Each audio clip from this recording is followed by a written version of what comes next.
February 1st, 1959.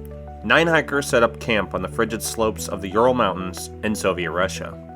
They were young, experienced, and prepared for the dangers ahead, or so they thought. But by morning, they would be gone, victims of events so strange, so chilling, that it continues to baffle investigators, scientists, and conspiracy theorists to this day. I'm Kyle Lacrosse, and welcome to the Bizarre Ones. Today we'll unravel the Dyaltov Pass incident, a tragedy that turned a remote stretch of Russian wilderness into the site of one of the most baffling mysteries of the 20th century.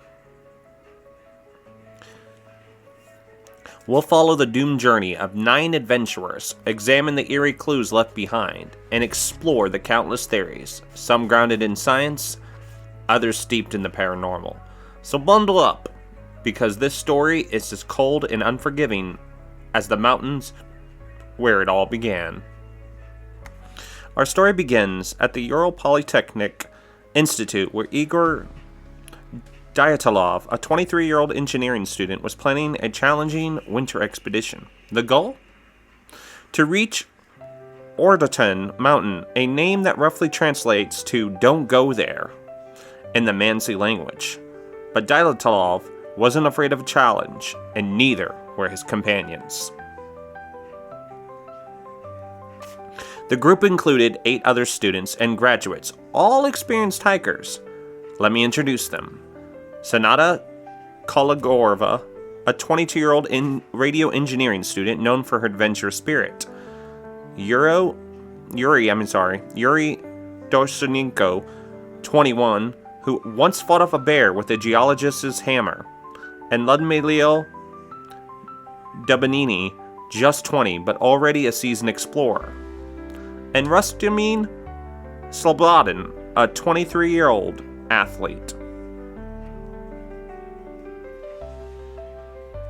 Also on the team were Nikolai Berganoli, a 24-year-old with a sharp mind and an adventurous heart, and Alexander Kolovatov, a 25-year-old physics major, and Semyon Zolotarev, a 30-year-old World War II veteran who joined at the last minute.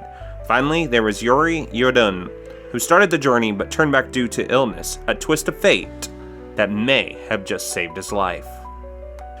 On January 27, 1959, the group began their trek. Spirits were high, and they documented everything through diaries, photographs, and laughter. But as they ventured deeper into the mountains, the weather turned brutal. On February 1st, they pitched their tent on the slopes of Kalat Sikal, or Dead Mountain in the Mansi language. That's the last time anyone saw them alive. When the hikers failed to return, search teams were sent out. What they found on February 26, 1959 was nothing short of horrifying. Their tent was discovered first, partially buried in snow, torn open from the inside. Inside were their belongings: clothes, boots, food. Left behind in a rush. Footprints led away from the tent. Some barefoot, others in socks or a single shoe. In the freezing cold, this was a death sentence. About a mile downhill, near the edge of the forest, they found the first bodies, Yuri and Georgie, lying by the remains of a small fire, dressed only in their underwear. Nearby under the snow were Igor and Zanata. They appeared to have been trying to return to the tent, but didn't make it. Rustamine Slobodin was also found with a fractured skull. But the mystery deepens. It wasn't until 2 months later that the remaining 4 hikers were found buried under 13 feet of snow in a ravine. Ludmila was missing her eyes and tongue. Simone had his ribs crushed. Their injuries were compared to those caused by a car crash, yet no external wounds matched the trauma. And then there was the radiation. Traces of it found on their clothing. What happened to these hikers? Why would they flee their tent in terror, half-dressed, into the freezing night? and what could cause such strange and unexplained injuries. Over the decades, countless theories have emerged. Let's start with the simplest, an avalanche. Some believe the group heard the tall tale rumble of snow and fled in panic. But when investigators returned to the site, they found no evidence of an avalanche, no debris pattern, no displaced snowpack. And why would experienced hikers slash their tent open instead of using the door? Others suggest katabatic winds, a rare weather phenomenon that creates sudden, intense gusts of cold air. Such winds could have disoriented the group, causing them to abandon their shelter, but this doesn't explain the bizarre injuries. Then there are more sinister theories. Was this a military experiment gone wrong? Some speculate that the hikers stumbled upon secret weapons testing, possibly involving radiation or sonic blast. Others point to reports of orange lights in the sky that night. Could they have been UFOs? And what about the Yeti? A photo from the group's camera shows a shadowy figure in the trees. Was it a prank? A coincidence? Or something lurking in the wilderness in the dark? So the one theory being the Yeti, right? The Yeti is basically this ape-like creature purported to inhabit the Himalayan mountain range in Asia. In Western popular culture, the creature is commonly referred to as the abominable snowman.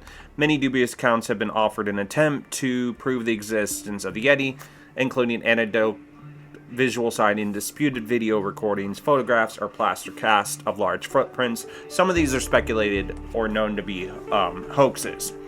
Folklorists trace the origin of the Yeti to a combination of factors, including the Sherpa folklore and misidentified fauna such as bear or yak. The Yeti is commonly compared to the Bigfoot of North America, as the two subjects often have similar physical descriptions. The Yeti is often described as being a large bipedal ape-like creature that is covered with brown, gray, or white hair, and is sometimes depicted as having large, sharp teeth. So they claim that this might be a particular creature that was caught on in photos by those that were there at the Dyaltov Pass incident. Okay? So that's some of the possible theories, if you will. Several theories involving natural phenomenon also have been proposed to explain the events at the Dyaltov Pass. One leading theory suggests that an avalanche triggered by an unstable snowpack may have caused the tent to collapse in the hikers' injuries, even though there was no evidence found of the avalanche. Another theory posits that a powerful windstorm could have whipped up the snow, create a blinding blizzard that disoriented the hikers, leading them to wander off into the cold.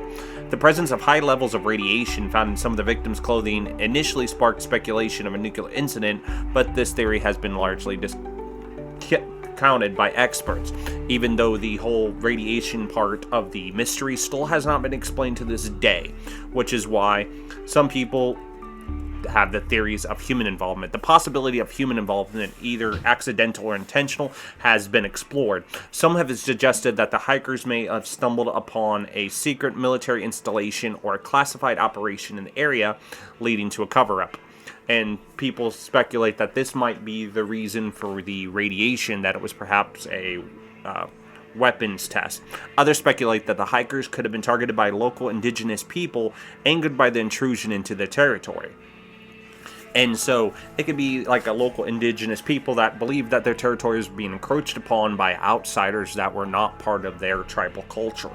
However, these theories lack concrete evidence and making it difficult to determine their validity.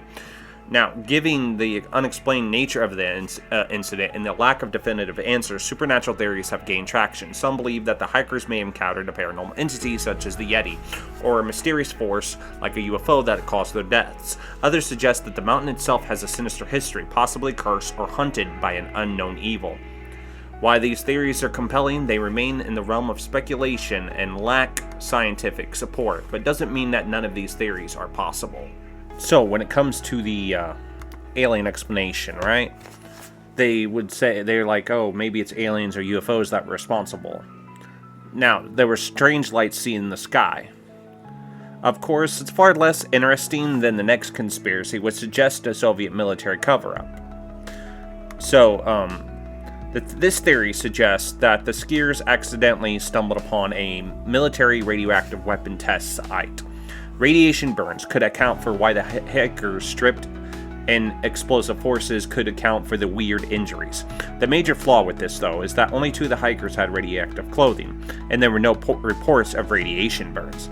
However, the Soviets do have a knack for covering up the truth. Just look at how they tried to handle Chernobyl, right? However, another group of hikers who were camped about 31 miles south of the other group saw strange glowing orbs in the sky. Hence why some people think there was UFO. These sightings were actually corroborated by meteorological data, so we know for a fact that there were strange lights in the sky. While some people might insist that they were UFOs, it's far more likely that these lights could have been actual rockets. The Soviets like to test out their nuclear weapons in Siberia, so it's far more likely that they got nuked than killed by aliens. Now, this is not saying that it was weapons testing or that it was aliens. We're not sure. These are just possible explanations for the particular incidents that happen. And so no one's really sure. That's why it's in this episode of this podcast of Bizarre Ones. On July 11th, 2020, Audrey Karkov, deputy head of the Urals Federal District Directorate of the Prosecutor General's Office, announced an avalanche as the official cause of death for the Dyaltov group in 1959. Later, independent computer simulation and analysis by Swiss researchers also suggest avalanche as the cause. Summarizing Karkov's report in the New Yorker, Douglas Preston writes, "The most appealing aspect of the scenario is that the Dyaltov party's actions no longer seem irrational. The snow slab, according to Green, probably would have made loud cracks and rumbles and as it fell across the tent, making avalanche seem imminent. Noted that although the skiers made an error in the placement of their tent, everything they did subsequently was textbook. They conducted emergency evacuation to ground that would be safe from an avalanche. They took shelter in the woods. They started a fire. They dug a snow cave. Had they been less experienced, they might have remained near the tent, dug it out, and survived. But avalanches are by far the biggest risk in the mountains in winter. The more experience you have, the more you fear them. The skiers' expertise doomed them." Now, the original explanation was the Yeti hypothesis. Reviewing a sensationalist Yeti hypothesis, American skeptic author Benjamin Radford suggests an avalanche as more plausible. That the group woke up in a panic and cut their way out of the tent because an avalanche had covered the entrance to their tent, or because they were scared that an avalanche was imminent. Better to have a potentially repairable slit in a tent than risk being buried alive in it under tons of snow. They were poorly clothed because they had been sleeping and ran to the safety of the nearby woods, where trees would help slow oncoming snow. In the darkness of night, they got separated into 2 or 3 groups. One made a fire, hence the burned hands, while others tried to return to the tent to recover their clothing given that the danger had passed. But it was too cold and they all froze to death before they could find their tent in the darkness. At some point, some of their clothes might have been recovered or swamped from the dead. But at any rate, the group of 4 whose bodies most severely damaged were caught in an avalanche and buried under 4 meters or 13 feet of snow, more than enough to account for the compelling natural force the medical examiner described. De Benini's tongue more probably was removed by scavengers and ordinary predation. But contradictory evidence.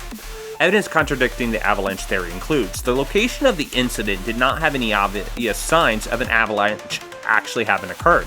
An avalanche would have left certain patterns in debris and distributed over a wide area. The bodies found within a month of the event were covered with a shallow layer of snow, and had there been an avalanche of sufficient strength to sweep away the second party, these bodies would have been swept away as well. This would have caused more serious and different injuries in the process and would have damaged the tree line. More than 100 expeditions to this region have been held since the incident, and none have reported conditions that might create an avalanche. A study of the area using up-to-date terrain-related physics revealed that the location was entirely unlikely for such an avalanche. The dangerous, quotations around dangerous conditions, found in another nearby area, which had significantly steeper slopes and cornices, were observed in April and May when the snowfalls of winter were melting. During February, when the incident occurred, there were no such conditions. An analysis of the terrain and the slopes showed that even if there could have been a very specific avalanche in the area, its path would have gone past the tent. The tent had collapsed from the side, but not in a horizontal direction. Dyaltov was an experienced skier, and much older Zoltarov was studying for his master's certificate in ski instruction and mountain hiking. Neither of these two men would have been likely to camp anywhere in the path of a potential avalanche. Footprint patterns leading away from the tent were inconsistent with someone led a group of 9 people running in panic from either real or imagined danger. All the footprints leading away from the tent and toward the woods were consistent with individuals walking at a normal pace. So the avalanche theory with this evidence, just blows the avalanche theory out of the water, according to some experts and some people that have analyzed the incident. So, yeah, people are like, oh, the avalanche, but this particular evidence that I just suggested says that the avalanche theory is not a plausible explanation. Now, despite what I presented as how the evidence contradicts the avalanche theory, in 2020, Russian authorities revisited the case, concluding that a rare type of avalanche, combined with poor visibility, likely caused the tragedy. While this explanation satisfies some, others, like myself, remain unconvinced. For many, the Dyaltov Pass incident is a chilling reminder of how little we understand the natural world, and the unknown forces that might exist within it. Even today, the Dyaltov Pass draws adventurous researchers and conspiracy theorists, all hoping to uncover the truth. But the mystery endures, as elusive as the snow-covered peaks of Dead Mountain. Thank you for joining me on this journey into the unknown. If you enjoyed today's episode, don't forget to subscribe to the Bizarre Ones on wherever you're listening to this podcast, and leave a review. Next time, we'll explore some more strange news stories, since that's what next month is where we're going to go jump into strange news stories, and then the month after that we'll jump into another thing like this episode. Until then, stay curious, stay questioning, and remember, the bizarre is closer than you think. I've been your host, Kai, and this has been Bizarre Ones. Stay bizarre.